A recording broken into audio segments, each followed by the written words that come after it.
Et puis on va parler maintenant de cette mesure qui indigne les associations de protection animale.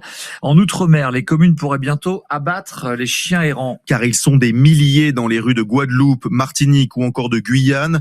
Porteurs de maladies, ils s'attaquent aux habitants et aux touristes. Alors une loi pourrait autoriser la chasse à ces chiens sauvages, avec tout de même des garde-fous, Mathis Lang. Chaque jour, Alexandre, qui habite Gourbert en Guadeloupe, promène son chien au bord de la mer.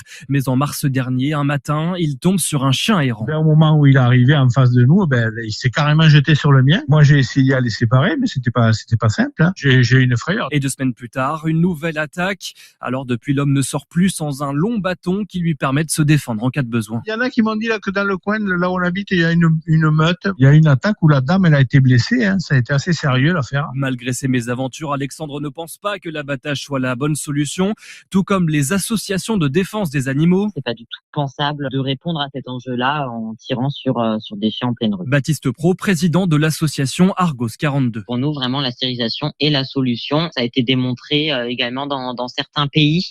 Je sais que c'est aux Pays-Bas une solution qui a marché. Et pour les associations, endiguer ce fléau passe aussi et surtout par la responsabilisation des maîtres qui laissent s'enfuir ou bien abandonnent leurs animaux. Mathis Lang pour RTL. Et c'est donc l'Espagne et